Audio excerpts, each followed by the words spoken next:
kids are want to be back in school. We now have 23 CSU UC approved A through G classes. We have a fully chartered functional FFA program that we run out of our high school. Spanish language in the elementary as well as the high school. We have a Rosetta Stone that's available to all of our staff and students. So if they want to learn different languages, we can't hire a bunch of different teachers, obviously. So we offer the next best thing. So they can take Rosetta Stone and learn different languages. We have 4 A through G lab science classes now and a fully functional lab classroom that's available to our students. We have a 6-year WASC accreditation, and that's good through June 2024. So we're in our cycle right now where we're prepping. This year we'll be going through and reviewing our programs, and then the following year we'll go through the WASC process and have the WASC designation for review of our WASC. That's the Western Federation of Schools and Colleges. We have full-time counselor, which is fantastic for our students to have her on site and available to walk the students through career preparation, and if they're going to go on to colleges and have access to that. She's actually teaching a class this year for the students where they come in and she goes over careers and making sure that they're prepped for college when they get to that point. We have 7 career technical education career pathways in agriculture and performing arts. We have a full-time credentialed PE and music teachers for the students. The exciting thing is every year we're building in our facilities. We started off, the first thing that we built were our CTE science labs. A couple of years ago, we built a performing arts theater. And for those of you that know James Pereira, he's teaching drama this year, and so we're going to have a pretty impressive program. So I'll let you guys know when our first play is so you can come see that. And we're in the process right now of building a CTE agriculture shop for the students so they can do woodworking, welding. We had pretty much the shade tree mechanics before, and now they don't have a fully functioning facility to go into and work. So we're pretty excited about continuing to grow our programs and build our facilities. So this is kind of outdated CAS scoring, but it kind of shows where we're at. Every year we've shown a little bit of increase, and then COVID hit, and just like everybody else, obviously it impacted the children negatively, and you can see that we've had a little drop. Not a huge drop, but a drop nonetheless in our CAS math scores. And so I'm going to talk a minute about what we're doing to recover from that and get students back on track. So we do have a plan and put that in place. The next one is our ELA scores. ELA did not take as significant a hit for our students, but again, you can see there was a slight drop, and from where we were steadily increasing the percent of students that had met, and then we dropped off a little bit with COVID. And so, again, we have a plan that we've implemented, and it's getting in place to bring those scores back up and continue our increase of student performance. So I think the most important part that I want you to know is what our plan is for the 2022 and 23 school year. One of the biggest investments that we invested in is we used to have a part-time retired person that came in and did support for our teachers and helped them to target students and implement interventions. We've now hired a full-time Dean of Academics. Dr. Chohan has come in, and he's going to be working with our teachers, making sure to help them with curriculum, going through, picking out which students need supports, and helping them to make sure that the students get the supports that they need. And so I'm pretty excited about having him on board. Teachers have already signed up and logged quite a few hours with him during our professional development days. And he has them calendared to come in and give them the supports that they need to make sure that they can pass that on to our students. We've implemented summer school for the 2nd year in a row. We had about 50 kids attend our summer school program, which for a school of our size is not too bad. We did have a slight reduction from the previous year, but I think, coming off of COVID, they were pretty excited about it. So we had maybe 5 or 6 kids less, but nonetheless, 50 kids is, I think, pretty impressive. Our high school students were given the opportunity to recover credits. So if they were behind, they had an opportunity to bring back some of the credits that they had lost due to COVID or other circumstances. So it was very productive for the students that we did have, the high school students that we had on campus. So that's part of the plan of getting the students to get back, some of those losses that they had during COVID time. We've also hired a retired special education teacher and a paraprofessional that run our credit recovery and opportunity programs. So any student that has failed classes and is beginning to lose ground on where they're at towards reaching graduation requirements gets placed in that opportunity class. And then they get this one-on-one, well, maybe not one-on-one, but small group support to get to where they need to be. So we're talking that there's maybe 4 kids in the classroom at a time with those 2 individuals to make sure that they get some very directed support to recover those grades that they got behind in. And if they're struggling in any classes, they have that opportunity to get extra support. So they don't have to be failing to necessarily be placed in that program. We also have before and after school intervention. So if students are starting to get behind on their homework, we can place them in our intervention programs where they can come outside of the school hours and get the support that they need from their teachers. So those are the programs, the main programs that we're putting in place to ensure that our students are getting the education that they need to have and that we continue to do good things for our kids. Do you have any questions? I have one real quick. Yeah. You're missing scores for like 1920. Right, because they didn't do CAS testing during it. That was the COVID year. Okay. So yeah, there's no test scores for them.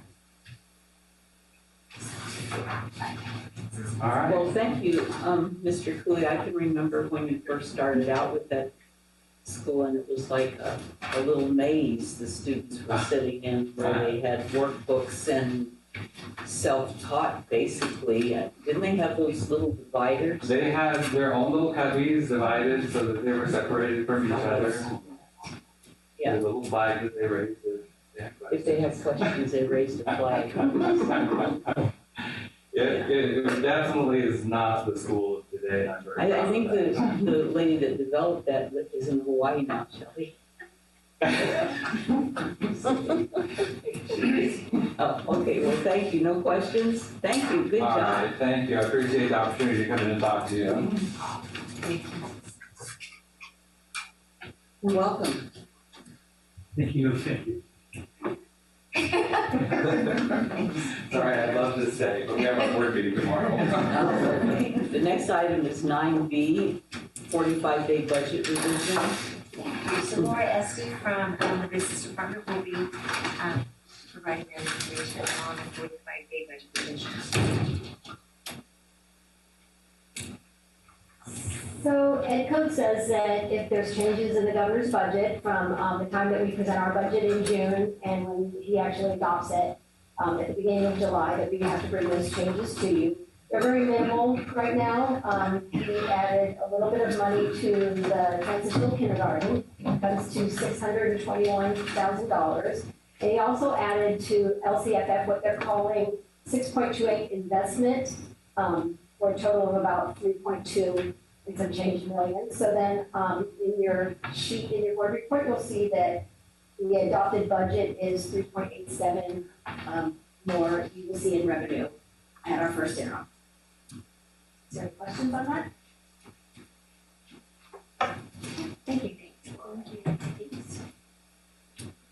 The next item is the consent agenda. Are there any items that any board member has questions about?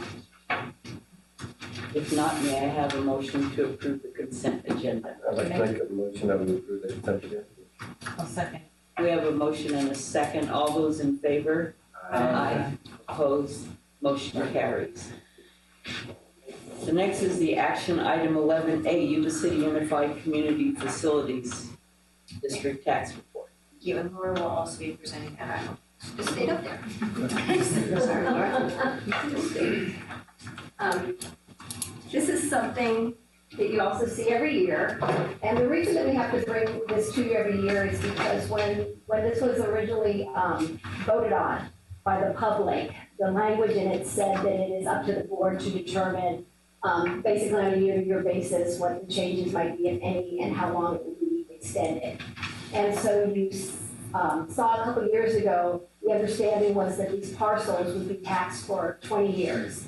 But the language said it was up to the board to determine that.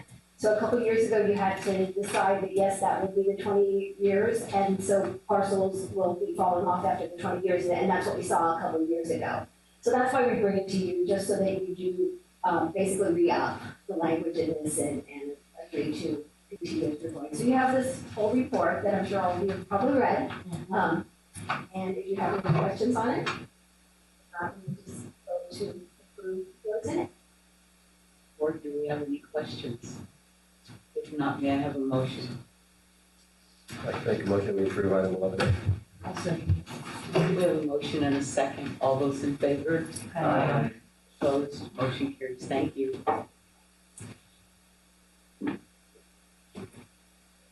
The next item is 11B. We do have a speaker.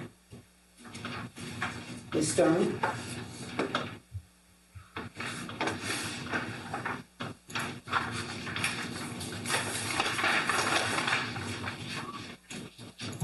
Again, probably not gonna have very popular comments on this topic, but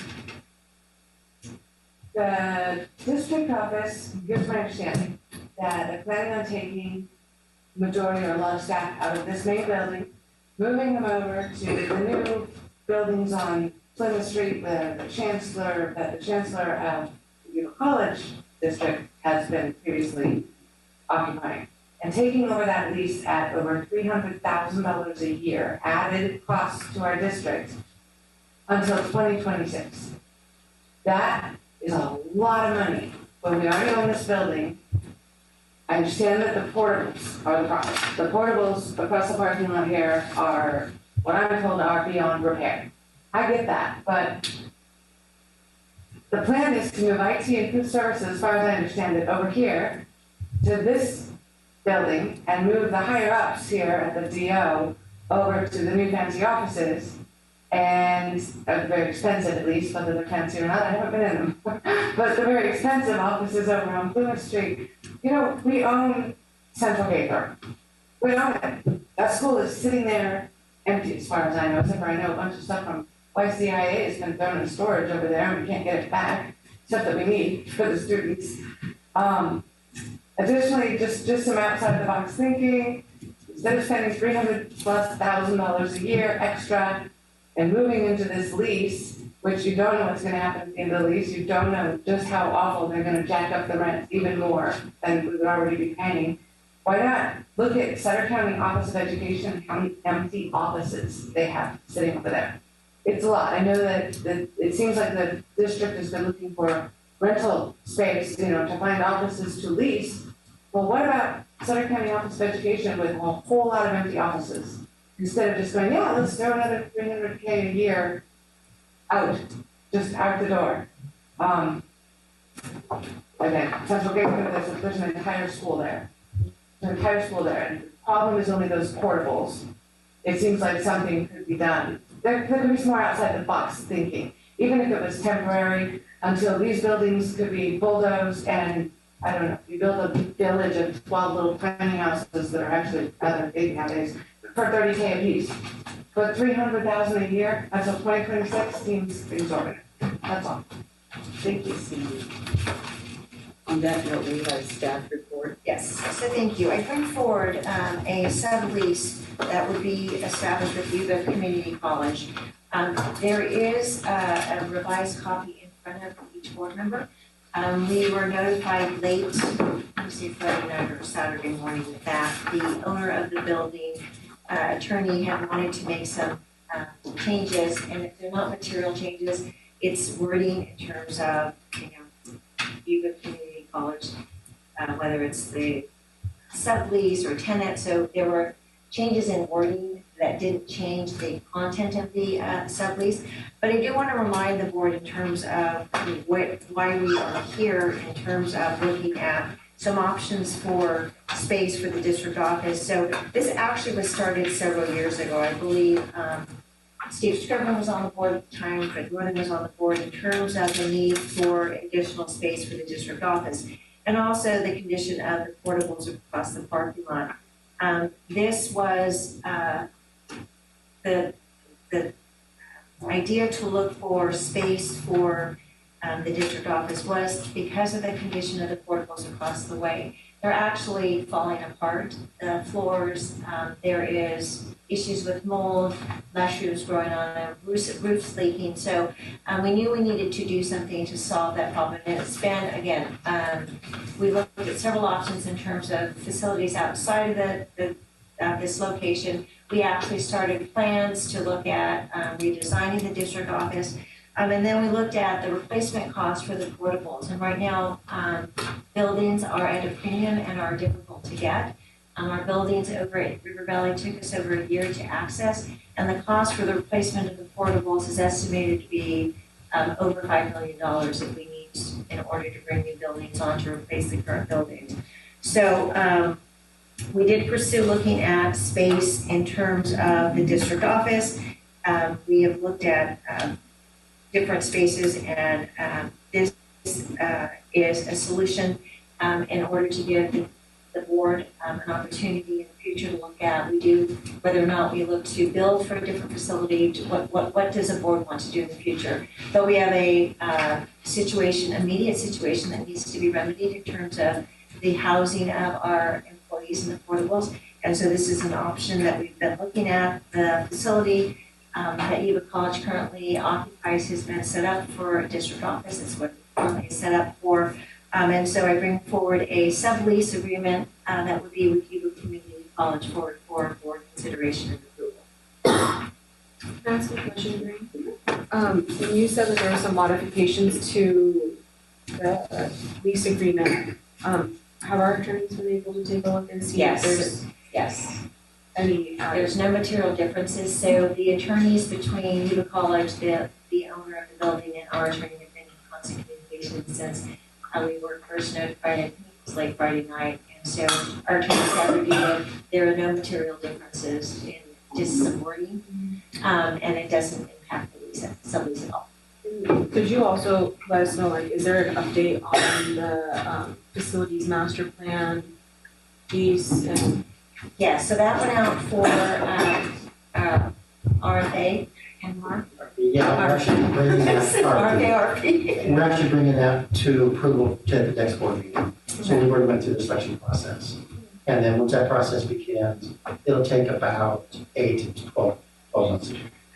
And so one of the things that I know that the master facility plan is going to be looking at facilities district-wide. You know that there are some concerns regarding the condition of our buildings, but it looks at the district in its entirety, from the district office to the school campuses.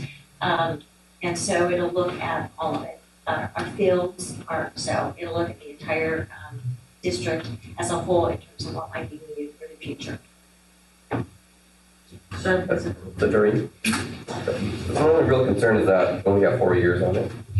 On the master lease, there's an option to extend it another 5 years. Can we get that option as well? Yes, so that would be the negotiation with the current owner regarding our intent to stay in the facility. So we do get that option. Yes.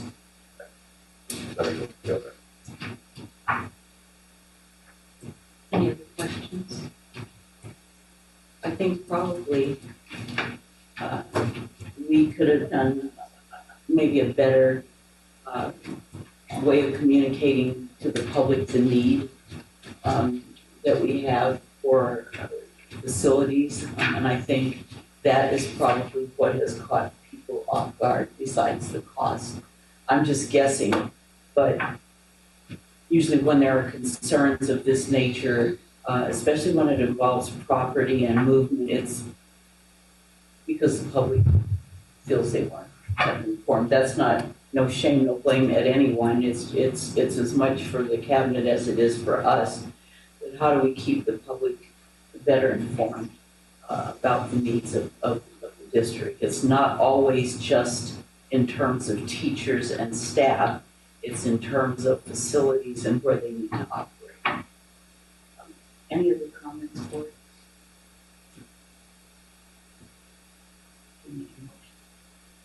Make a motion that we approve the sub-lease as presented. We have a motion. Do we have a second? I'll second. Is that you, Mary? Okay, we have a motion and a second. All those in favor? Opposed? Ms. Pretty had to step out, so we will not register her vote. Okay, motion carried. She's back, actually. Okay. We'll do that again. We have a motion and a second to approve item 11B. Shelley, it's the item about the movement. Sorry. That's okay. We have a motion and a second. All those in favor? Aye. Opposed? Motion carries. Thank you. 11C, media education 3 through 5th grade learning environment. So bringing forward the, if you recall, we've been involved, we have had our teachers involved in the furniture pilot, changing the learning environments to meet the needs of our students, as well as wellness centers. And so we, in working with our staff and feedback from the teachers, moving forward with our 3rd through 5th grade group first, in terms of bringing new learning environments, and so bring forward the purchasing of the new classroom furniture for 3rd through 5th grade. Any questions? I have a question. A couple of board meetings ago, when they did a big presentation about this, it seemed like a lot of the teachers were really thrilled about it, but there were a few who still had issues. I believe one of the teachers who had issues is here tonight. I'm just wondering if those teachers who still had issues were able to meet with me and get those resolved. Yes, so part of also what we'll be purchasing, Shelley, is some of the replacement equipment that or furniture that they didn't want, or that making some adjustments. So there was like beanbags that were too big, so they selected a different piece of furniture. So those are being resolved by grade level. There's actually, so this is also just so you know, is that we've shared, is that some of the teachers are not quite prepared, and so we gave them an opt-out right now. And so the quote will be lower, because we're not going to be purchasing that furniture for, I believe, Pam, what, 20? Yeah, 20 classes. But yeah, so the other grade levels, in terms of those that were in the pilot project, we are making those adjustments to their classroom furniture as well. I mean, Jasmine? I did, but she'll. No, I started Oh, to sorry. approve it, but go ahead, you have a question still, so I don't want to do that yet. Sorry, at that last board meeting, I think I had made a comment about the ability to still, I guess, let me backtrack. It was nice to hear the comments of the teachers, some of the teachers that piloted from different grade levels. It was nice to hear that, but I believe like every single teacher that spoke had the ability to make adjustments, right? So they had to come back and maybe make some changes and whatnot. And one of the comments that I either made or I was thinking at the time was that, will that ability to be able to consult with those reps and then make the adjustments still be applicable with this contract? And yes, because so what's happening is, not all of our classrooms aren't necessarily standard. Right. So some of the casings and some of those things we have to make some adjustments, and some of the teachers are, whether, their selections of rugs and things like that, but some of them are saying, that's too much, I don't need this. So there is some flexibility to make some adjustment to what would be the standard floor plan. But again, some of it has to be adjusted because some of them have storage cabinets, some don't. So we're having to be flexible with teachers in terms of some of the design elements. And then this follow-up to that was, I know we paid a lot of money for those classrooms that piloted for the furniture to be removed. I would just hope that when we go through this process, that we have the option of giving some of that furniture to, like, opening it up. So if there's community members that want to come in and get, Yes. like the community wants to come in and get desks or tables, chairs, whatever, that there's the ability to give back to our own community before we pay somebody else to take it. So just so you know that, actually, Sutter County Schools picked up some of the, went through and picked up some of the furniture for one of their new classrooms, and then I just was contacted by a community member who does, I want to say tutoring, some type of, and so it's surplus, and so that would be available to them as well. So yes, it's open to people anyone who wants them. Along those lines, it might also be helpful just to open it to your staff who aren't getting new furniture, as the furniture that you're disposing of may be better than the furniture that's currently in their classrooms. So I think we could redistribute some things among ourselves as well. And one last question. From what I heard was that the opt-out is only for 1 year for the third teacher for special ed. I heard. So Yes. if it's not going to happen this year, for sure it's going to happen next year, is what I heard. It is, that may vary, but only by probably 6 months or so as we finalize all of the stages. Yes, everybody will get new furniture. Will they have the option for those 20 plus classes that aren't doing that? Is that going to be like an ongoing thing, like where a teacher, to a certain degree, can personalize or customize their classroom per site, for example? Probably within the scope of the floor plan, Jasmine. I think the thing would be is, we're changing our learning environments for our students. And so, but I understand what you're saying in terms of, Like, is there going to be a menu of options eventually that a teacher can say? Yeah, I don't know the intent was there was going to be a menu of options as much as here's the floor plan, and so do we need to make some adjustments for your classroom? So teachers will still be able to have that conversation, because we certainly don't want to buy, an over an abundance of furniture if it's not going to be able to be used in the classroom. So I think that there is some flexibility. Actually, that level of flexibility should be defined in the contract. There should be some, so that it's not an open-ended contract. And hopefully legal has looked at the ability, what is the flexibility? Yeah, and it's not so much with the company as much as in terms of, I think, for our teachers is what your concern is. So I think it's looking at so the furniture is laid out by grade level, and there is some opportunity to say, I probably don't need that many of those, but I might need more of these. Thank you. Any more questions, board? If not, do we have a motion?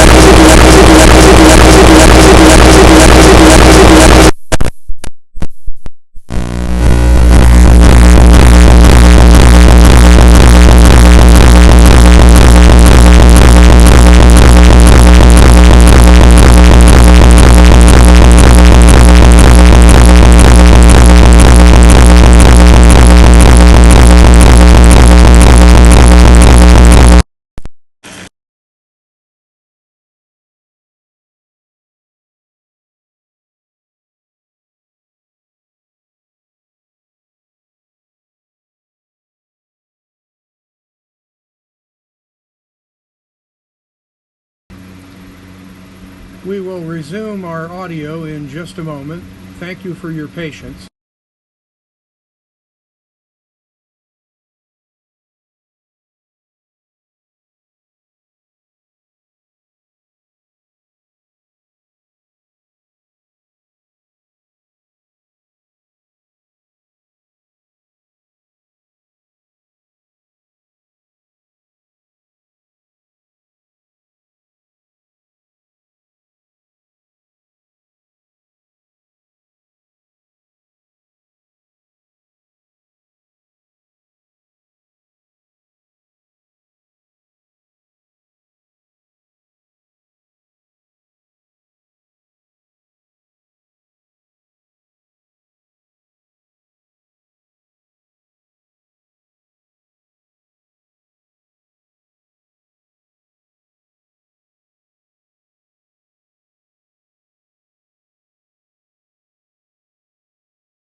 If that makes sense. So, what I hear is that in terms of board priorities, that we would look at that, and then, in terms of bringing something back to the board for consideration is what I'm hearing. Just ask is there an opportunity with some of the increased funding to provide support services to the school? I think the appropriate thing would be to get a report from you and then have the board have a discussion on that, the full board, please. Didn't we discuss at the last board meeting about a wellness program that had more of that? Am I getting that wrong? Well, so there were two things. Here, Solace, which is a system by which families can contact to get referrals for community services. And so that would be, I think she's, correct me if I'm wrong, is that you're really looking to see is additional resources to our sites, whatever that might be. Yeah. And I agree with Jasmine, I think that's important, but we also need to know what services are being provided by those in those current positions. Example, the social workers. Attendance is a big part of what they do, and attendance deals with the whole family.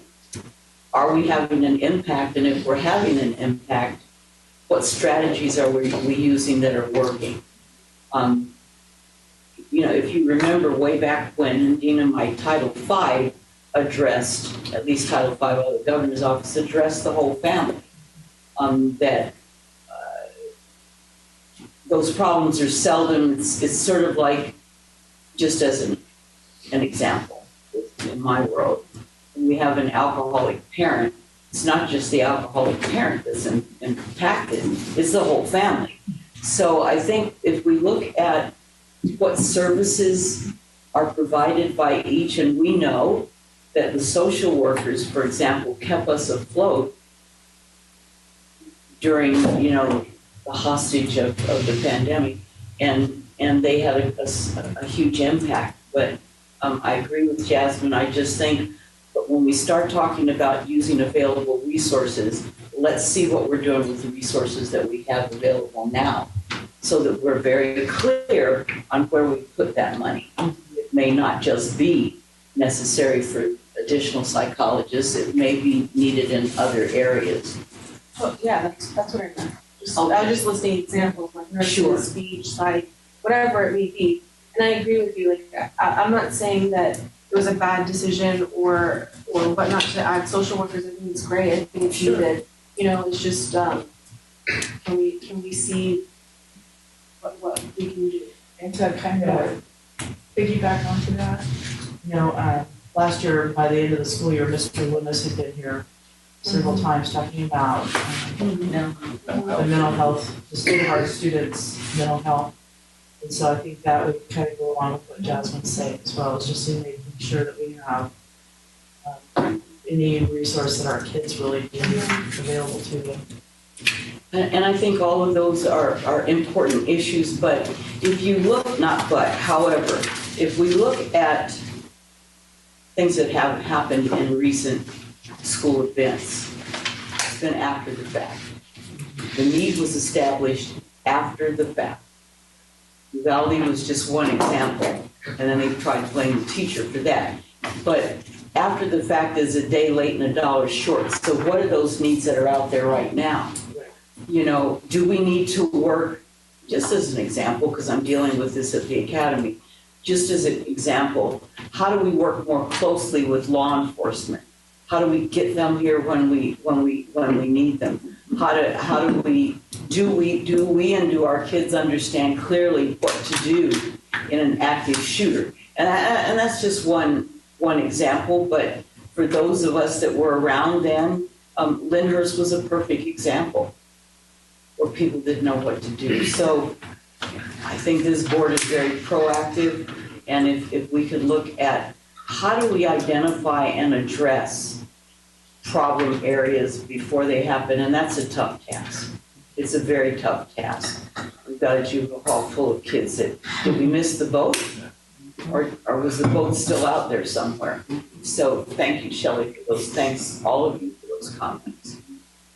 I have one comment on a different subject. Thank you. The board did add ongoing facilities expense to the budget tonight. If you recall, in February, the board took action regarding community access to facilities, and there were two options presented to us. One was much more frugal and well thought, and I thought met the desire of the community that was advocating to us, and then there was one that was kind of open the gates on all the facilities. And I was the only one who voted for the more frugal option, if I recall, and the difference between that option and the open the gates to all of them was $215,000 and $215,580 annually. So I would advocate that the board revisit that decision and that excessive costs, especially in light of the facilities costs which we added to our budget tonight. It's requesting that be agendized for discussion. If I'm the only one still who would vote for the more frugal option, there's no point, but I would advocate again that if there was a desire. Is the board opposed to revisiting that? I think it might be a good idea. We'll revisit it, Mr. Roscoe. Thank you. Any other comments from board members? You know, I forgot one thing I forgot to say, and I don't know if we have this option to read, but I thought it was a great option, especially what Lynetta just brought up, and that's what reminded me is I noticed that twin members, and maybe it's because they're smaller, they can do it, but sorry, here's my face. Their catapult has an anonymous section to it. So parents and children have access to catapult anonymously. So if they want to report a bully, possible shooting, guns, things like that on a student, they can call into catapult and it goes right to the school. Do we have that option here? So Okay. we get emails. Okay, I just wanted to, I didn't know for sure how our catapult works. Yes. They all work at different Yes. places differently, so Yes. I wasn't familiar with how ours worked and wanted to make sure We do that have we the had that. for reporting. Okay, good, It thank would you. be nice though, I like, feel like we messed up on the agenda. Sorry. I'm just pointing out, we're having board discussions later. This is supposed to be the committee report. Yeah, but we haven't heard from Labor. Well, I know we haven't because I haven't gotten there, but I asked for comments. Okay. All righty then. Okay, first, go back. Do we have any written? Do we have, I see it. Do we have any written communications? Okay. Okay, who's first? Okay. To correct myself.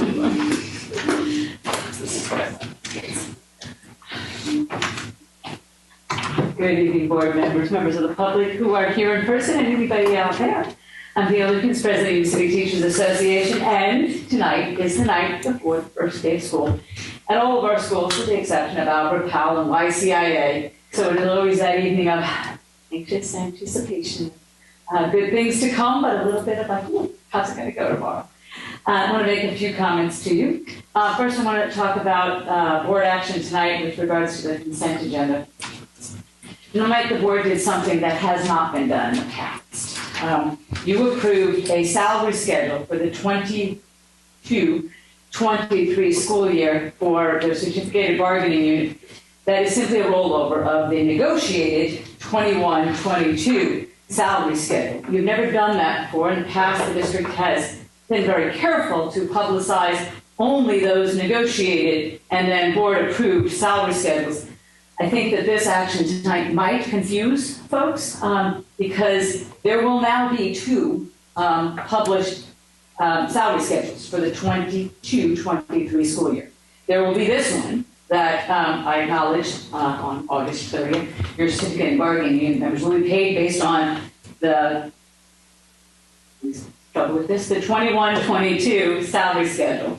Eventually, your certificate bargaining unit members will be paid based on the 22-23 salary schedule that will be negotiated. We began negotiations for that salary schedule improvement last spring, and we will continue those negotiations this fall. So I just encourage us all to recognize that putting a new title on last year's salary schedule and calling it this year's salary schedule may ultimately be confusing. I've been told, well, STRS will look at that. Well, the problem is, STRS, if they go to look at it and dig it out, and I go, which one is the 22-23? Is it this one that says presented to the board, or is it this one that says board adopted? You'll notice all of the published salary schedules have also at the bottom or the top always noted the salary increase and when it was board approved. So I just urge your caution in those actions in the future, as they are, tonight's action is very different than anything I've seen in the past. That aside, I want to comment on more positive stuff that's going on. On August 3rd was the first school day for Albert Powell and YCIA. It was also the day we welcomed new members of the YCTA bargaining unit in our joint venture with Yuba City Unified and YCTA. The district did a wonderful job of helping them feel acclimated by welcoming them at RV, giving them a few presentations, helping them understand some of the logistics. Maybe a little overwhelming the first year in the district. That was followed then by YCTA's message to them and our support for their beginning of their careers and our hope for a long future with Yuba City Unified.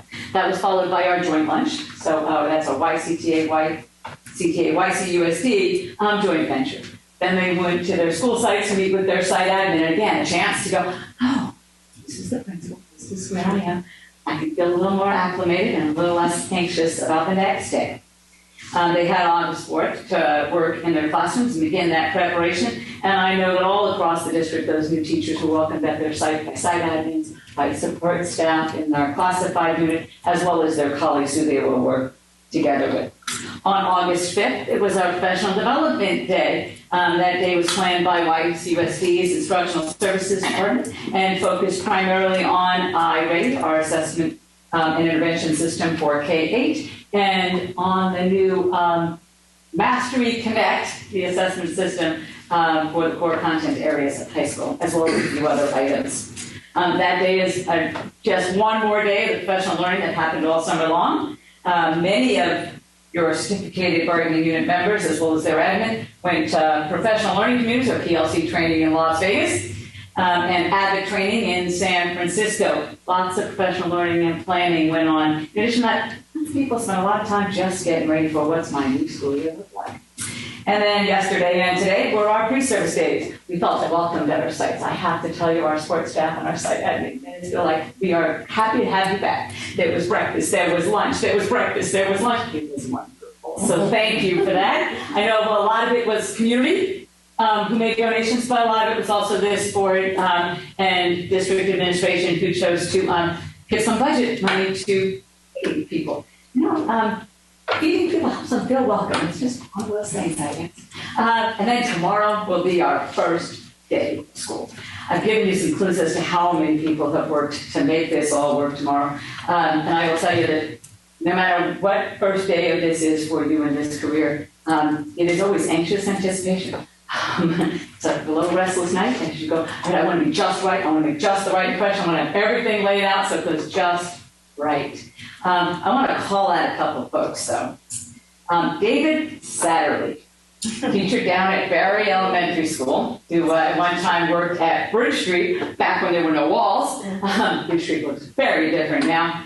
David Satterley began teaching his first day in Yuba City Unified in 1978. This is David Satterley's 45th first day of school at Yuba City Unified. Also want to call out a couple other folks.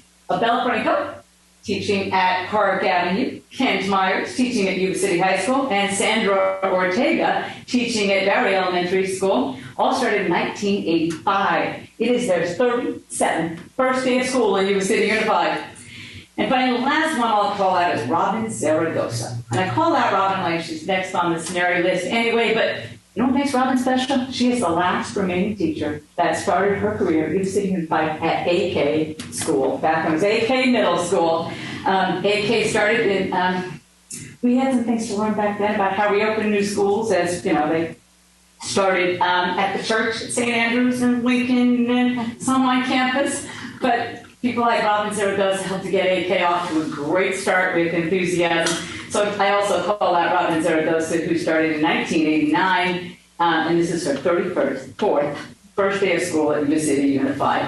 It doesn't matter whether it is your 45th or your first day of school is special. So thank you. I'm laughing because this is my 52nd year. First day of school.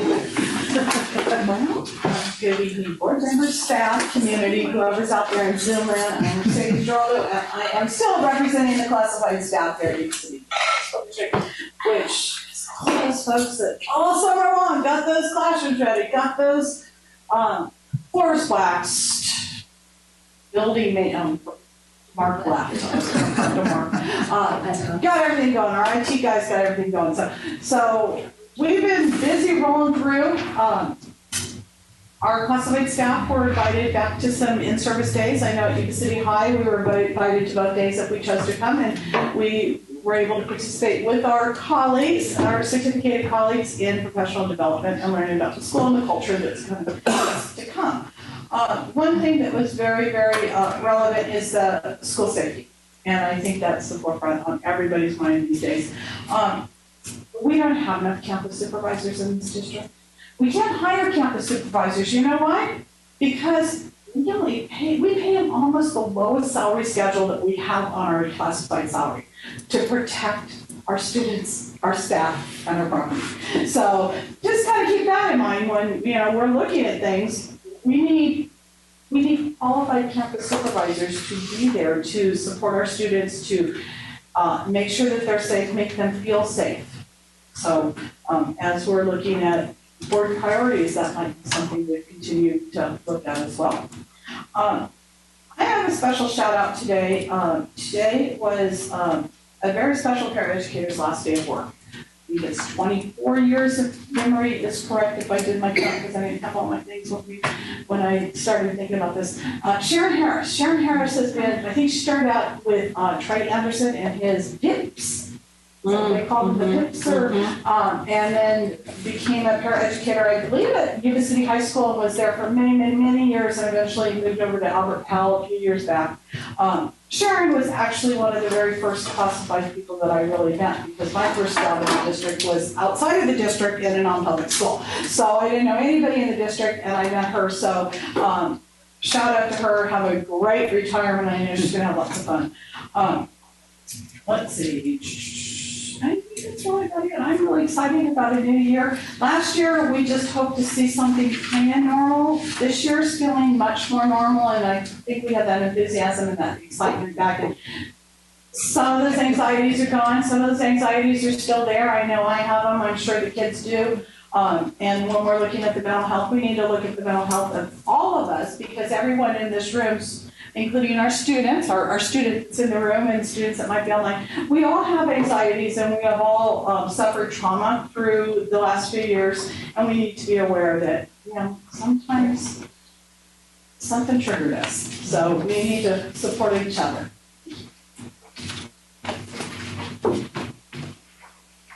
Thank you. Comments? Oh, are there any other comments? I just want to make sure everybody has a great first day tomorrow, and for the two schools, Albert Powell and YCIA, who arguably have already had their first day of school. And I really am kind of missing the night before the first day jitters.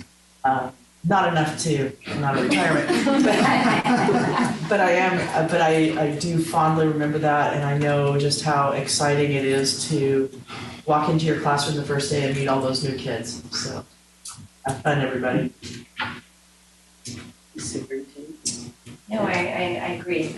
The staff have been busy this summer, whether it's professional development or getting our classrooms ready or continuing with summer programs. So I think we want to thank everyone for their hard work to make tomorrow happen, because they're coming. Ready or not, they're coming. So, and the excitement on Friday when I saw the teachers, everyone is excited to see their students. We have a few retired administrators who are helping out, and a few retired teachers who are helping out. So, as everyone knows, there is a significant shortage right now in terms of teachers across the nation. 8,000. And districts are being very creative in different states of how they're going to fill those gaps. And also just in terms of our classified staff, there are still some need out there. So we are recruiting heavily. If there's anyone who wants to give us our job. Yeah. Ready to be bus driver.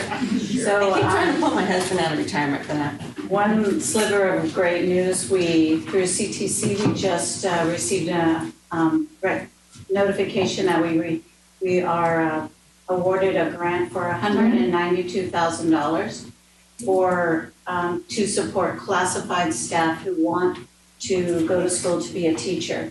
So we will be able to pay each classified staff member that's working on their teaching credential $4,800 each year in reimbursement.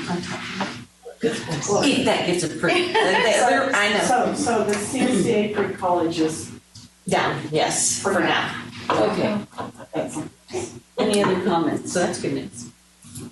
The next board meeting is August 23rd. Open session begins at 7 p.m. If there are no further comments, may I have a motion to adjourn? I'll second. We have a motion and a second. All those in favor? Aye. Meeting is Yuba-Sutter.live's local government live streams are presented by Plumas Lake Self-Storage in Plumas Lake, where lifelong local residents are helping other residents keep things safe, providing indoor storage units, outdoor RV and vehicle parking, moving supplies, and Penske truck rentals. Details at plumaslakeselfstorage.com.